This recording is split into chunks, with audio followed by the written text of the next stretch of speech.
Howdy, Fi Guys. Welcome back to the Fi Guys podcast. If this is your first time, I'm Dom.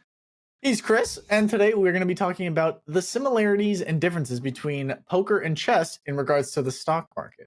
Do you think the stock market is more of a game of poker, or is it like the grandmasters of chess? I don't know. Today, we're talking about it. We're recapping Monday's episode. Thanks for coming along, and let's get right into the episode. Chris, howdy. Happy Friday, my friend. How are you? Happy Friday. We made it through another week, and it has been a wonderful one. How has your week been? You always ask me how my week's been. How has your week been? I appreciate that, dude. It's been good. It's been good. I made some ice cream last night. I gotta say, though, I don't know if you have moments, but the people sometimes have moments, me being one of them, where you make too much food and you're like, dude, I don't know if you probably don't know this term, but I'm such a big back. That's what they call people who like eat too much food and they're like, oh, they're like super gluttonous. And man, last night I did a bad thing. I won't deny. Actually, you know what? I'm not even gonna say it's a bad thing. I did a thing. I deep fried some French fries, some chicken nuggets, and then the night before I made ice cream. And so yeah, I was eating like it was Thanksgiving, man. I was eating big. I woke Do you have up. a deep fryer? Or how? Do you have a deep fryer? You do it like in the air fryer? No, Oh God. Okay. Yeah. dude, You're wrecking yourself. Dude, I got the Fry Daddy. Big shout out. Hey, if you want to sponsor us, the Fi Guys and the Fry Daddy, I'll be the one sponsor. Chris is not going to sponsor it, but I sponsor it. But yes, that's how my week's been. My week's been good. I got about 5 little quarts, I guess you could say, or pints or whatever you want to call them, of ice cream. So I'm very excited. I'm not going to eat those like this week. Like it takes me like a couple weeks to clear them out. I don't eat them that often. But anyway, my week's been good. Hopefully the viewers' week has been good as well. Today, let's talk a little bit about it, Chris. Let's talk a little bit about it. I know last podcast, we didn't get too much into your kind of thought process on, is it more like poker? Is it more like chess? I feel like you were leaning more towards the poker side. Would you like to talk about that a little bit? Yeah, for sure. So is investing in the stock market more like poker or more like chess? And I really came down on the decision as to it is both investing. It is both chess and poker, and it is neither chess and poker. So I know, confusing. If you were to put a gun to my head, though, and be like, Chris, you got to choose one, I would probably say it's more like poker. And the reason I would say it's more like poker rather than chess is in chess, there is a perfect solution. If you look at the game board, there's, I don't know, a trillion different moves that can be made. But in response to every move, there is a counter move that is quote unquote perfect. Now, can an individual memorize every single one of those patterns? No. The grandmaster chess masters are able to recognize the patterns over time and know where they're moving to the right direction. You can even take it is the stock market and investing in it more like poker or more like a game of Go, where the game of Go, the Chinese game of Go, is just like chess, but it has trillions of different things that could happen, where in chess there is less than that. Same with like a Rubik's Cube, right? With a Rubik's Cube, if you look at a Rubik's Cube, there are a bunch of different permutations to how the Rubik's Cube is, and there are a bunch of different algorithms to fixing that Rubik's Cube. And sometimes you can fix Rubik's Cube. It's going to take you a lot of time to do that. I think there's they use a large language model to decide like what is the perfect amount, or how many moves can it take to fix a Rubik's Cube if you were perfect, if you knew every single algorithm. And it was called God's number, and I believe it was 16 or 18. So no matter how badly off your Rubik's Cube is, if you have God's number, you can fix this Rubik's Cube in 6 to 18 moves. Get out of here with that. Get out of here with that magic trick. Get out of here with that. Bro, I made mine into a flower. not as cool, but it does its thing. Okay. So I like that. So do we want to talk a little bit about how the similarities and differences kind of with the poker and the chess in regards to the stock market? Yeah, for sure. So the first thing I would say is to answer your question, though, I would say it's more like poker because in chess there is a perfect move. But in investing, there is not a perfect move. It is much more like poker in that you have an idea, you have a thesis, you have everything, and someone else can have a better hand, and the market can go against you, and you could be right on every single thing, Or you could even be wrong on every single thing and still win. Or you could be right on everything and still lose. Depends on the timeline. Obviously, if you have a longer timeline, you're not going to be winning if you're doing wrong things. But on a short timeline, you could win. But also on a long enough timeline, if you're doing, or on a short timeline, you can do everything wrong and still win. But on a long timeline, you have to do everything right to win. You can't be doing things wrong the entire time and expect to make it out. Definitely. Yeah, because you can blow up your whole situation in poker. Same with investing. You know, if you're going all in on one stock, listen, I'm not saying you could make a lot of money doing that, right? That's the gamble of it. You could also lose a lot of money in it. And as investors, obviously we're here to make money, but we're also here to stay in the game. You gotta stay in the game. And that's why I love the hybrid of them both, really. Because it's both. When we're investing, it is a gamble, right? No matter what you do, there's a chance you could lose money, but there's also the long-term chance, because of history's sake, that we can predict over a long enough time horizon that it is similar to chess and that this is a smart move, you know? So let's go ahead and emphasize the difference between both emphasize and compare the difference and the similarities between poker and chess and investing. So in poker, the elements of risk, uncertainty, and psychology are the main three things that we're working with whenever we play poker. And whenever we play chess, we need to highlight the importance of strategy, planning, and skill. Now, I would say that if you're investing, you need to be taking apart your strategy, your planning, your skill, but you also need to be aware that there is risk, uncertainty, and there's human psychology. Because at the end of the day, a lot of people think the stock market is this wizard who is behind the veil of Oz, who's sitting there telling us exactly what's going to happen today or tomorrow. But in truth, it is our collective wisdom.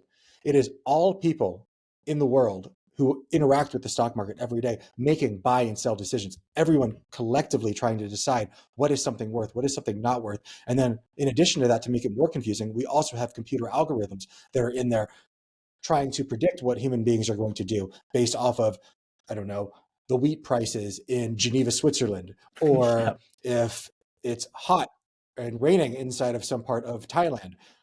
There's all these little things all working together to make decisions in the market. So is it random? In some ways, yes, it is random because we can't predict all those things. But in other ways, it's extremely predictive and we can know exactly what's going to happen next if we can know all things that have happened and are happening at this moment to predict the future. There was an old philosopher who talked about if there was, he called it a ghoul, but a ghoul that could know all the positions of every atom in the universe. If this ghoul could know every position of every atom in all of the universe and every position that it has been in history, that he could accurately predict the future. Interesting. And so many people nowadays, when they come to the stock market, like to say that, oh, I know what's going to happen tomorrow in the market. No one knows what's going to happen tomorrow in the market because no one has perfect knowledge of all things that have happened, are happening, and will happen. And in order to predict what will happen, you have to know what is everything that's happening right now. Yeah. And you could never. But I think that's what the interesting part about this discussion is, because the stock market, there's a lot more psychology involved in it than most people think. And, you know, you can get a finance degree and understand how the market works, but you might be just as good off getting a psychology degree and understanding how the market works, because a lot of it has to do with, I don't want to say mob mentality. What's a better way of putting that? Like the masses move as one oftentimes. Yeah. Fear and So, greed. The market is moved by fear and greed. Yeah. Yeah. So if you can see the fear and see the greed and look in between the decisions and take away your greed and take away your fear, you probably would be a very successful investor. Would you agree with that, Chris? Yeah, I would. I would definitely say that. I would say, you know, there's a quote and it's by Will Smith, and I know it's silly, but the danger is real, but the fear is a choice. So in the stock market, the danger is real. You have the ability to lose all your money. You also have all the ability to gain all your money. But the fear you're feeling, that's a choice that you're making. And it's a choice based off the story you're telling yourself. The difference between anxiety and hopefulness is the outcome of the story you're telling yourself. You could have been the person who got into GameStop when it was blowing up and the subreddit was going on there, and you could have thought it's going to the moon, and I'm so hopeful that this is going to work out.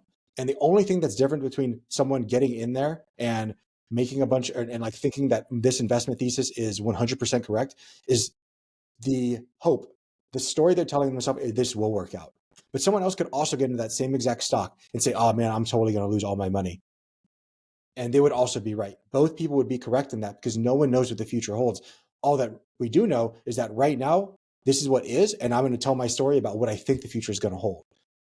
And I know it's a bit of a nuanced discussion, but it does make things a little bit easier when you're thinking about, should I invest in this stock? And 100% of people are going to say, I'm 100% going into it all in, because you're hopeful that it's going to work. You're telling yourself a story that it's going to work out, but you could be wrong. And the story could go the opposite way, just you're not thinking about it.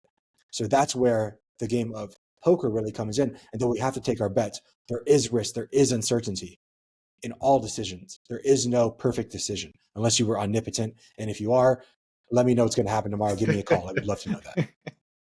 Yes. Yeah, we wish for a perfect decision, but there's just no such thing. There's too many variables. There's too many variables. At the beginning of the conversation on Monday's podcast, I took the stance that the stock market was more like poker, but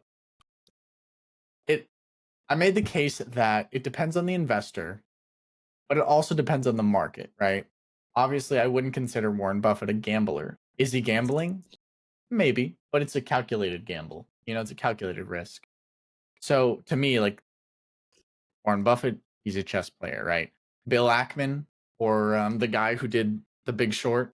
What was the name behind the 2008 the credit default swaps? Yes, him. Howard Marks. Howard Marks, yeah. I would say he's a gambler, right? Because you can have the right information, but is your timing right? That's what a lot of people get wrong. The market's going to crash. The market's going to crash. The stock's going to crash. It's like, well, yeah, I would agree with that. I think everybody would agree with the market will crash eventually on a long enough time horizon. But, we're not oracles. Will it crash tomorrow? I don't know. The people on September 10th didn't expect the market to crash because of the attacks. They could have never predicted that. So it's impossible to know.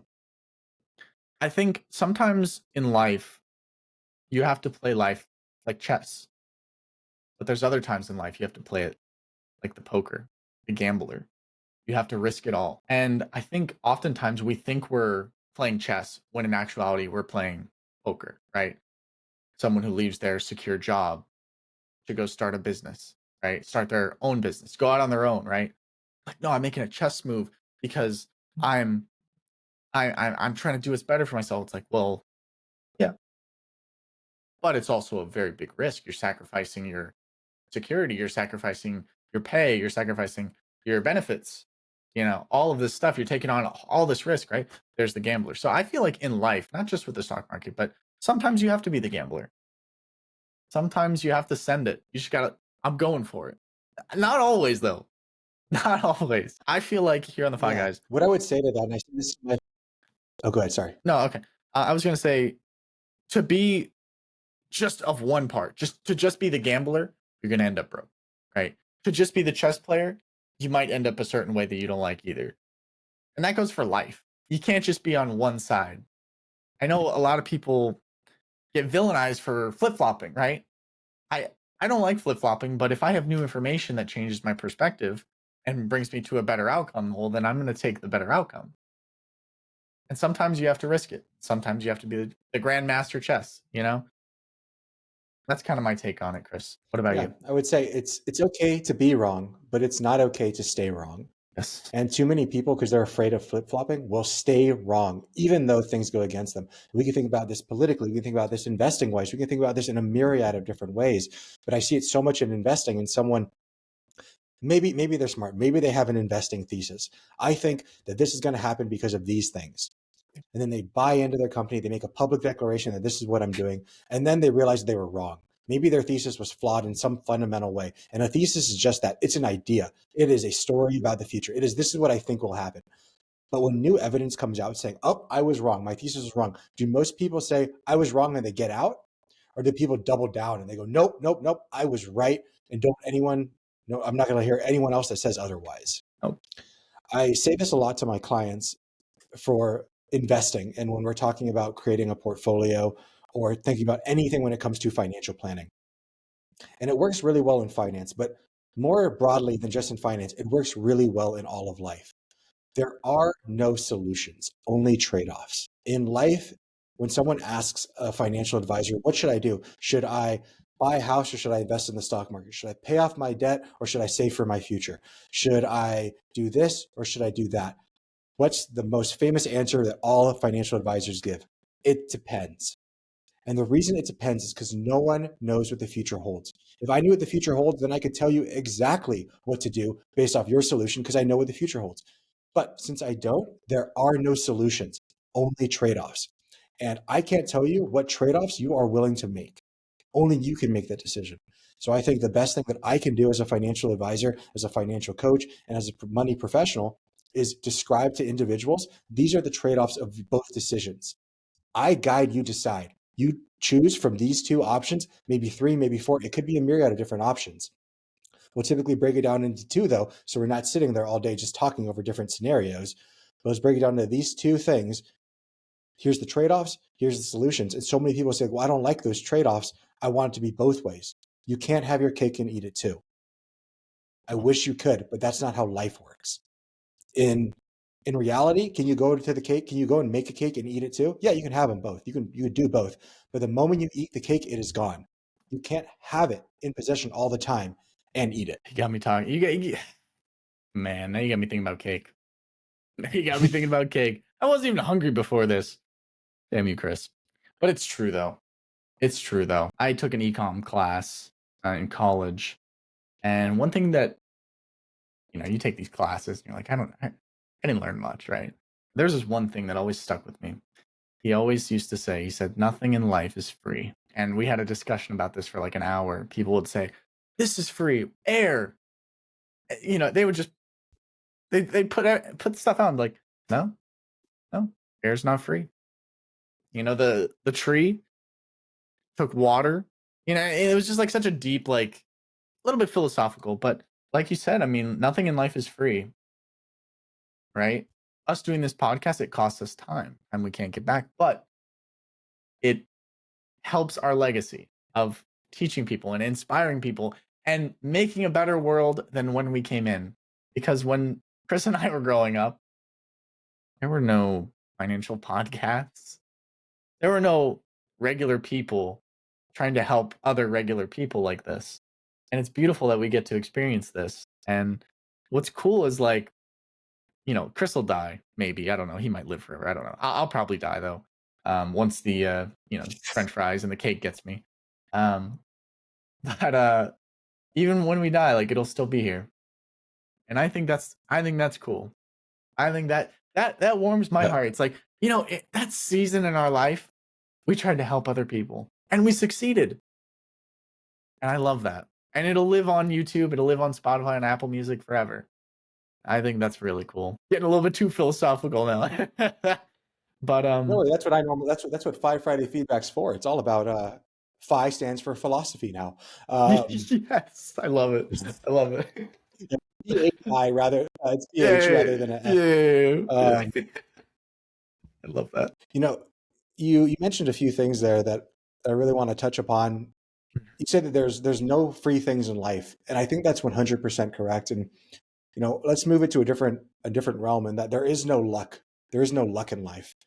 So many people, they'll look at other people who are maybe born into a rich family and they'll be like, oh, they're so lucky. Why do they have that luck and I don't? But luck is passed down. Just because they were born into that situation, that means that someone in their ancestry, maybe it was their mother or their father or their grandparents or their great grandparents, someone in the past had to go back and do something hard to set up the rest of their legacy to continue to do that. People who were kings and queens of Europe, The reason that they were kings and queens is because they went out and they chopped off heads and They they killed. won battles in order to get that. They killed Yeah. to get it. And I'm not saying that's what creates luck, but like that is work. Now, yes, the people that were born in, the kids of those people, are they in a lucky situation? Yes, they're in a lucky situation, but someone else had to put in the work for them to get that. They didn't get it for free. And just in you sitting here listening to this podcast saying, oh, well, the world's against me. Everything is so sad and I feel bad. There are other people around the world who don't even have an iPhone or whatever it is you have to listen to this. If you have the ability to listen to this podcast, you are probably in the top 1% of the world in human history. Mm-hmm. Majority of people had to work every single day to survive, while we get to sit inside of air condition and complain when our DoorDash doesn't make it to us in the allotted time. It's true. So true. People in today's modern And era couldn't go live back. 100 years ago. And there's nothing Nope. wrong with that. But we also, people 100 years ago couldn't live in today's era, right? It'd be very difficult for them. I don't know. I think they'd probably be better off. You know, if I was to take you, Dominic, and you didn't know anything, and I could say, you know, we go into the mountains together, and I said, you know, I have two different offers I can give you. I can give you the caveman offer, which would take us back 1,000 years or 2,000 years or 3,000 years, whenever you think a long time ago. Or I can give you the modern day offer. In the caveman offer, we're going to hike for 10 miles. And as we hike, we're going to forage for food. We're going to hunt. Then when we hike, at the end of that 10-mile hike, we're going to get to a river. We're going to fish. We're going to set up camp. The next day, we're going to get inside of a canoe. We're going to go down that river together. And then at the end of that, we're going to end up back where we started. And we're going to sleep under the stars. Or I can give you the second option, the modern day option, where I'm going to introduce you to somebody who's going to teach you all about how to take out credit. After you take out your credit, you can go ahead and you can buy a house. Once you buy your house, you can pay your taxes, and then you can start to work on feeding yourself and then going to your work 8 hours a day. After 8 hours a day, you're going to come home not feeling fulfilled, not feeling like you did anything. Go to sleep. You're going to start the same day tomorrow. Which option would you choose? I mean, if you take out the fact that we have to go back 2,000 years, because I don't want to be fighting Siberian tigers. It'd be farther than 2000. That'd be a long time ago. But I'm not looking to fight any friggin' animals. I think living the same day every day, it's very depressing very fast. At least for me. So who's right? The hunter-gatherer who got to live his life on his own terms and for more than likely was not so specialized but had a higher IQ because they were able to do everything on their own, or the person in modern day who is 100% hyper-focused onto one thing, specializes in one thing. If they had to go camping, most people don't know what the hell they're doing. Yeah.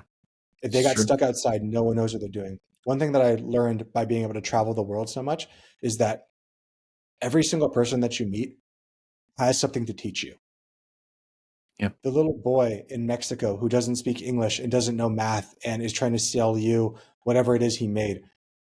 When it comes down to like how to approach somebody, how to make a sale, how to be resilient in the face of adversity, that young man knows substantially more than I do on that subject. But we value the person who is able to trade numbers, who is able to add an extra widget to the factory line. We value that, but we don't value the person who is resilient, who is strong, who is able to meet everything. There is probably a child right now in freaking Uganda that if I was in Uganda, I would much rather choose him than the smartest man in the world to keep me alive. But we don't value that as a society. But we should. There are different levels of intellect, and they're all valuable. Just like how there are different ways of looking at investing, and they're all valuable. 100%. I think everybody, if you're going to take anything from this podcast, it's literally that you should learn from everybody, whether that's what to do or what not to do, or just understand their perspective on life. I think it's very difficult for some of us to understand other people's perspectives and relate to their experience here on Earth. Like it's a privilege just to have been born, and people don't celebrate that. But I think we go through life and we look at how the world did unfold, but we don't think about the infinite possibilities of how it could have unfolded. As you're listening to this podcast, and even you, Dominic, right now, ahead of you is an infinite number of lives that you can choose from. The hard part about life is that you only get to choose one of those paths. Mhm. But if you're stuck in a place that you don't like, if you're on a path you don't like, you are the one who is choosing to stay on that path. Every decision that you make has a next decision that is made based off of that. Infinite numbers of possibilities are open to you, but you choose to stay on the path that you're on rather than making a different decision. And again, we only know the way that history did unfold. We don't know the way that it could have unfolded. We don't think about that. But there are so many times in history that a wind gust, a small decision by one person changed lives. During the height of the Cold War, when we were both sides, both Russia and America, were so afraid that whoever shot nukes first would get the win. And both of us had retaliatory strikes set up. It was a dead man switch. If they shot him and we all blew up, then we would shoot ours, regardless of what happened. During one of those times, the Russian satellite system that was meant to see oncoming nukes wasn't the best. It wasn't as good as America's. So one day, a flock of birds set off that system, and a Russian officer saw what looked like 3 nukes coming from America. And his job was to counterstrike. Before they got hit, his job was to press the button and strike. But due to the grace of God, that man looked at those 3 and said, why would America only send 3 nukes when he knew that we had such a larger arsenal? Mhm. And he decided not to call up the chain of command. He decided to do nothing with that call, therefore breaking Armageddon from happening. Mhm. It didn't happen, so we assumed that it couldn't have happened. But I could very much see a scenario where he saw those 3, didn't think, press the button. We Unbelievable. live on the precipice of destruction at all times, but we don't think about it. Every time you get in your car, you are taking more risk than you do in the stock market every single day. Yeah. That's why we got to cherish every day, every second, every minute. Spend it with the ones you love, doing what you love, in a purpose that you find fulfilling. And like Chris just said, that kind of hit me. You don't like the path that you're on, you put yourself on that path, and it's your job to take a new path. We don't get to choose where we start, but we do get to choose where we end. There's a lot of people that have bad starts, and I'm not saying that it should be harder for them, because it shouldn't be. It is harder for them, but they can choose where they end. The inner city is the worst place in the world because it breaks 99% of the people that it touches. But the 1% that it doesn't break, who learn the right attitudes, the right resiliency, who have the luck to meet the right people or learn the right things, allows them to get out and be unstoppable. Absolutely. Absolutely. So I say we move on to 5 Friday feedback and the viewer mailbag, and we go from there. Yeah, let's do it. Let's do it.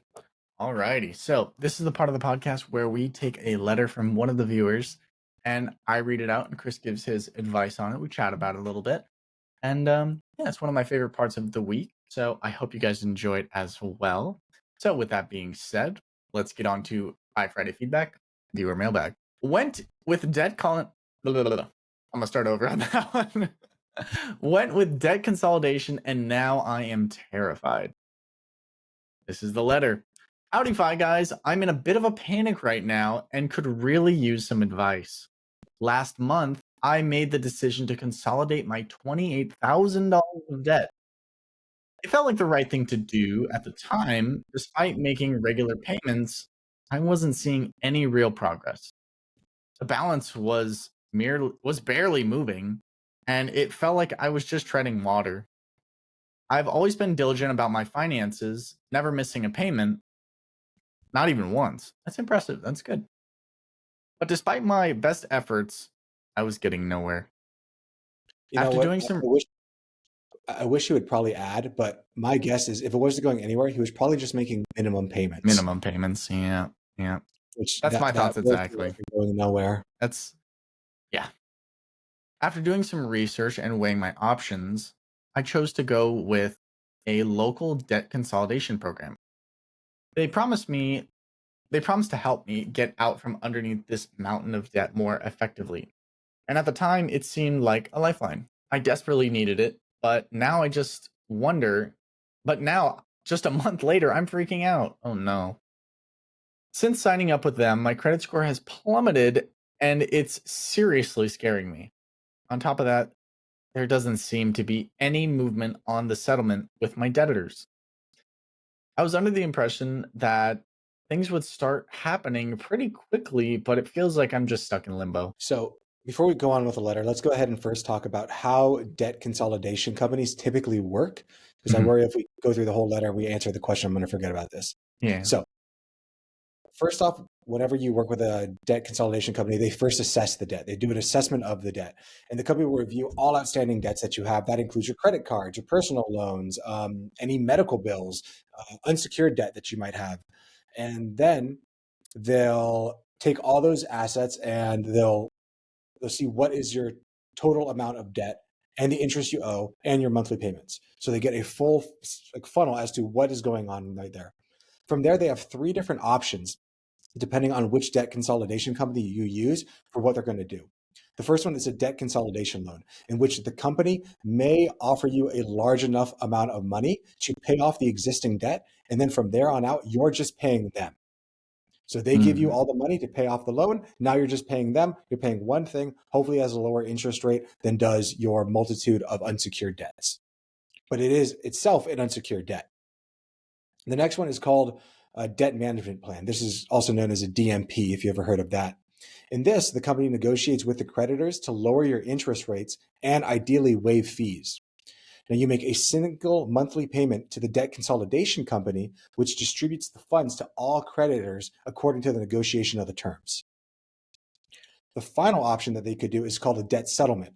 Based off what you're saying, I'm guessing that's what you have currently, where some companies attempt to negotiate with the creditors to reduce the total amount owed.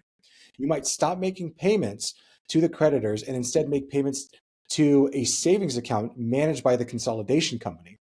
Once enough funds have accumulated and the negotiations have stopped, they'll make a lump sum settlement to all of your creditors. So when it comes to debt consolidation, it can be an effective tool to manage debt, but it's really important that you choose a reputable company and fully understand the terms and potential risks involved. Not all debt consolidation companies are legitimate. Some may charge exorbitant fees and fail to deliver on their promises. I don't know if that's true for you. Let's go on and continue to hear it. And now, to make things worse, I'm in the process of moving, and my credit score is becoming a major hurdle. So when it comes to the credit score, that sucks that you're also moving. Yeah. Had you reached out to me or reached out to an advisor that could have maybe pointed you in the right direction before you made that choice? When it comes to the impact on your credit, there is initial impact of applying for a consideration loan, which would be that loan that you want, or enrolling in a debt management plan. Because it's going to pull a hard inquiry, which is going to hurt your credit report, especially if your credit report is already low, which is going to significantly impact it even more because you have that hard pull. On the long-term impact, successfully managing the payments through consolidation plan can improve your credit score over time. However, in the short term, during the debt settlement plan, which I believe you're a part of, it will initially harm your credit score because instead of paying your bills, you stop paying your creditors while your debt consolidation company is negotiating with them. So of course it's going to tank your credit because you're no longer making those payments. Your payments are going to the debt consolidation company. They're creating a quote unquote savings account for you as they try to negotiate with all the creditors to hopefully either lower the interest rate or the fees that you have accumulated. But yes, this will more than likely tank your score. I'm starting to regret my decision. I was trying to handle my finances. I was trying to get a handle on my finances, but now it feels like I've only made things worse. I'm overwhelmed, and I don't know what to do next. Should I stick it out with the consolidation plan, or is there another path that I should be considering? Any advice or guidance would be greatly, greatly, greatly appreciated. Thank you in advance. From trying to get ahead, now I'm filled with dread. Where do I turn before my hope is dead? Oof. Oof, Oof. that is tough. Do you have any thoughts on this, Dominic, before I dive into my advice for him? Oh, gosh. We've all been in debt. Some way or another, we've all been there, right? And when I'm in debt, First of all, I don't like being in debt, right? I don't like it. But when I am in debt, the first place I go to in my mind is, how can I make more money? Right? Can we increase income? Can we ask for that promotion? Can we do, is this a part-time? Is this a full-time? Are you working 30 hours, 40 hours a week? Can you pick up something on the weekend, right? And have that money that you earn on the weekend go towards your debt, right? Can we cut back on anything? I know as Americans, we overspend on everything. We buy too much. We buy stuff that we don't need. It's a real problem in our country. Um, and I don't know how this person got into the $28,000 of debt. There's reasons that can't be excused, and there's reasons that can be excused. If you had to go to the hospital and you broke your legs, right, and your insurance didn't cover it, I get that. I understand that. I get that. If you're going and spending every weekend, you're blowing $2,000 at the Louis Vuitton store. Well, I can't really forgive that one as much. So it's all about perspective and how the debt was occurred, but it doesn't matter how really at this point, as long as it doesn't grow as much and we start reducing it. Thankfully, 28,000, that's a lot of money. It's a lot of money. I'm not going to sit here and tell you it's not a lot of money, but some people are in more, some people are in less, but we're grateful that it's only 28,000 and not 128,000, right? 128,000 is a different conversation than 28,000. So I'm excited to hear what Chris has to say on that take. As far as the debt consolidation, I'm going to let him speak on that as well, because he's way more versed in that arena than I am. But yeah, Chris, what kind of thoughts? What are you thinking on this one? Yeah, first off, I want to echo your point of the first thing I would be thinking if I was in debt rather than debt consolidation or what can I do to like not pay this debt is how can I make more money? How can I spend less money to put more money at this debt? That's me personally. I don't like debt. And I know that you and I feel very much the same way. I am not anti-debt in any way, shape, or form. I think debt is like seasons. Sometimes it comes, sometimes it goes. Ideally, like here right now in Arizona during the summertime, this would be my debt season. But what am I going to do? I'm going to hunker down. I'm going to get inside. I'm going to be okay. And sometimes debt's going to come into our lives and we just have to make a plan for it and be okay with that. So if I was talking to this person, they were a client of mine, what I would do is I would tell them first off to take a deep breath. We need to stay calm. Panicking could lead to rush decisions, which may worsen the situation, which I think for our listener, they can 100% see because I feel like they made a rush decision in contacting the debt consolidation company, probably got stuck on a sales pitch, and now they're regretting their decision because they didn't think through all of the options before making a decision. After I take my deep breath, what I'm going to do is I'm going to go to my drawer and I'm going to pull out the agreement that I made with that debt consolidation company. I'm going to go through every single one of those terms. If you don't want to read that, put it into ChatGPT and ask them to tell you what is the terms of this agreement. You need to understand the specifics that can help you determine what actions need to be taken and on what timeline you can expect from that debt consolidation company. After reading the terms and having after knowing what's going on inside there, I would contact my debt consolidation company with a phone call, or if they're local, I'd show up at their office. And then I would ask them I would first off express my concerns on the lack of progress that I was seeing in the settlement and the impacts that it was having on my credit score. And I would ask them for detailed updates and clarification on exactly what is happening. Because right now, I think the not knowing is what's hurting you the most. The feeling like you're in limbo is the worst part of it. If they were saying, hey, we're working on it, this is what's going to happen beforehand, and they kind of set expectations, you wouldn't be in this situation. But since I'm guessing they've told you nothing, that's where it is. That's what the hardest part is, that you're not making decisions. You don't know what's supposed to happen. You feel completely lost in the jungle, and they need to help you.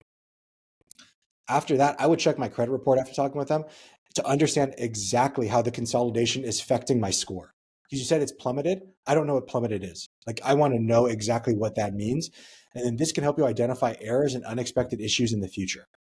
Because maybe when they do that, it's going to start to report things that haven't happened yet or are not happening.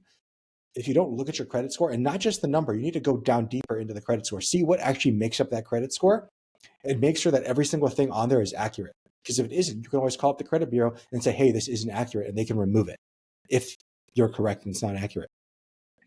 After that, I'm exploring options. Just like Dominic said, I'm trying to get to the heart of the matter. I'm trying to make more money. I'm trying to spend less money. I'm trying to do anything I can to bring in more money in order to pay off this debt quickly. That does not mean that I'm going and taking out another loan to pay this off. That is not the way to bring in more money. The way to bring in more money is to put in work. There are no short-term fixes to this. It's going to take consistent effort and hard work, but I can promise you that the results will be worth it when it's over. If you're Absolutely. not getting if you're not getting a satisfactory answer from your debt consolidation company regarding that, you need to consider consulting with a financial advisor or maybe even a credit counselor. Ideally, you don't have to go down there. Ideally, you have a great conversation with your debt consolidation company. They tell you exactly what's going on. If not, we need to figure out a plan on your own. And if you are unwilling or unaware of how to do that, you need to reach out to someone that can help you. Ideally, a fiduciary who's going to put your best interest first and not try to sell you another product. What you don't need to buy right now is another product. You already bought a product in the debt consolidation.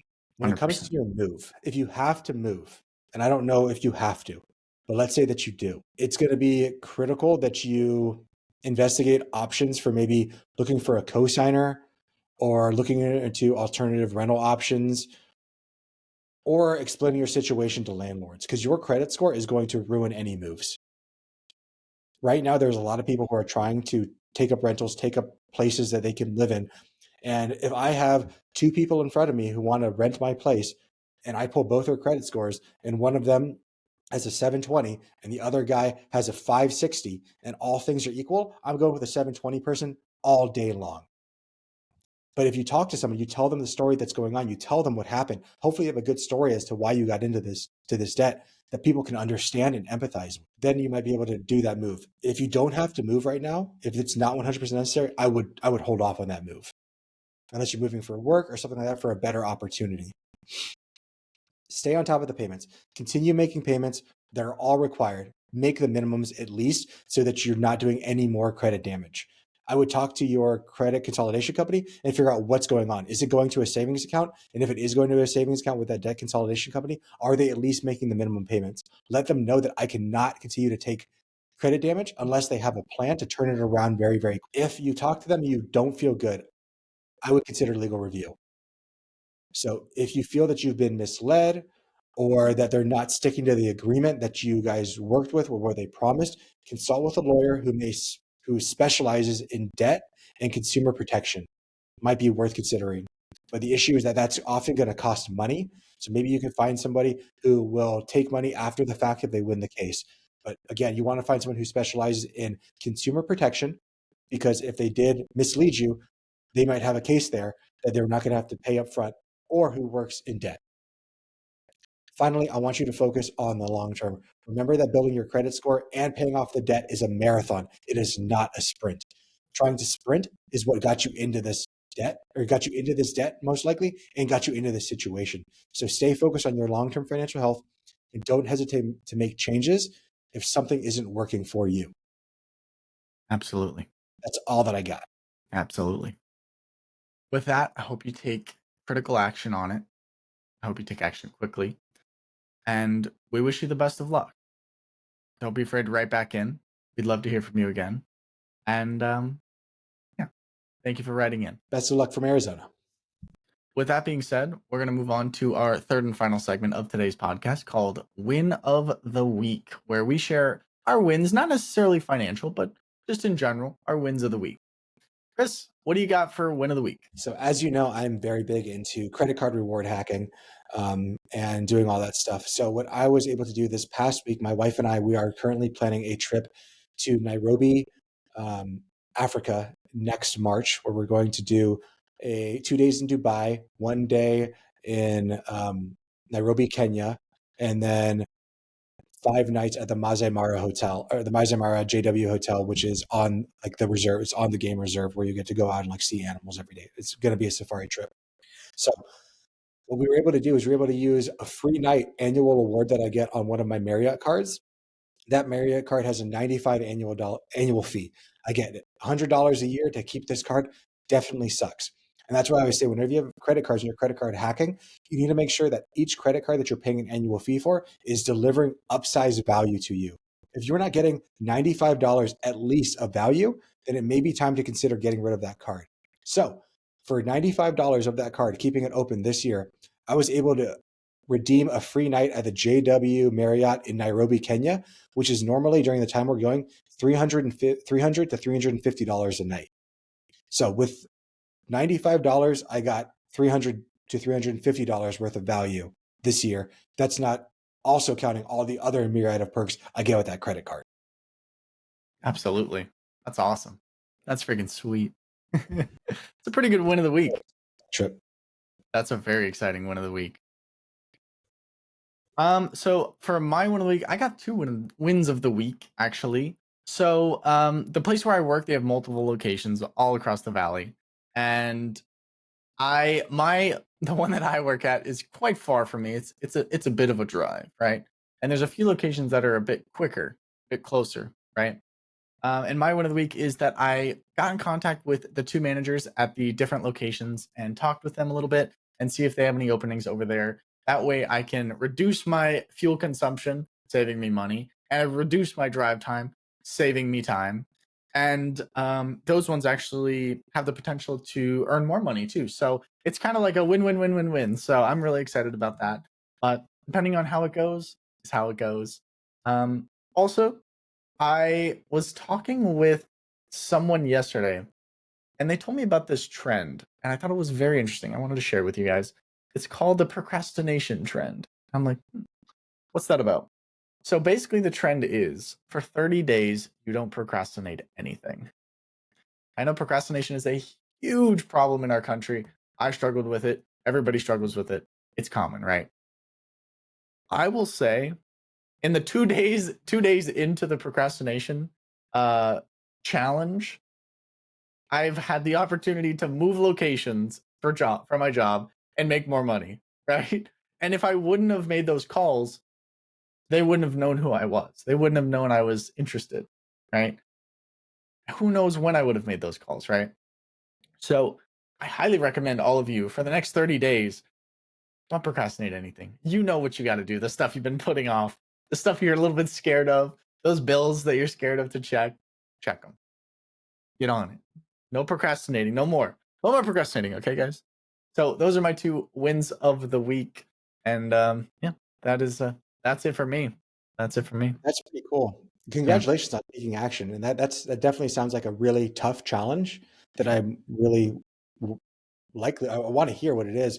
You know, there is an old quote from Marcus Aurelius that is, "You may leave this world at any time, so don't leave things undone." Why procrastinate? Get it done today. You might leave this world tonight, so get everything that you can out of the way.